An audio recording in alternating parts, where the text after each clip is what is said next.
கூட இந்த ஷார்ட் நீங்கள் பாருங்களேன், அந்த பையை அப்படி வச்சுட்டு அப்படி அழுவார் வசீன். அப்படியே ஐயோ ஒரு 10 வயசு குழந்தை மாதிரி அழுகுறாரு சொல்லிட்டு அப்படியே இங்கே வந்து சேரில் அப்படியே உட்காந்துருந்தேன். அப்படியே என்ன இன்னொரு அழுகுறாரியா, சூப்பர் ஆரியா அப்படின்னு பயங்கரம் நடிக்கிறார் சொல்லிட்டு அவர் வந்து இந்த என்ன அப்படி முன்னாடி வந்து இந்த சேரை தட்டி கண்ணால் ரெடி அப்படின்னாரு. அப்படின்னு சொன்னேன்.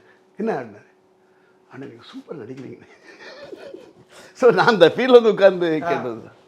சூப்பராக நடிக்க சொன்னோன்னே அப்படி டக்கு தட்டுட்டு அப்போ இது கூட நடிக்கலையா, அப்போ எனக்கு சூப்பர் ஸ்டார் பட்டம் எப்படி இருந்துச்சு, எனக்கு இல்லாத பிஸ்னஸா, எத்தனை பேர் வாய்ப்பு கேட்டாலேன்னா அவர் கடை சொல்லிட்டு அவரோட பாச. ஸோ நான் அப்படியே ஷாக் ஆகிட்டேன். ஷூட்டிங் பேக்கப் உங்கள் முன்ன என்ன ரவி சார் உங்கள் மாஸ் இப்படி பேசுகிறா அப்படின்லாம் பயங்கரமாக ஐயோ நான் தப்பாக பேசுகிறேன். நான் டேரக்டர் ஏன்டா அவன் அறிவில்லை பேக்கப் ஆயிடுச்சா பேக்கப் மேலே சும்மா என்ன அதுக்கப்புறம் பழக்கமாக ஜாலியாக என்ன கிண்டல் பண்ணி பண்ணிட்டாங்க. நான் எதாச்சியாக பேசுனது.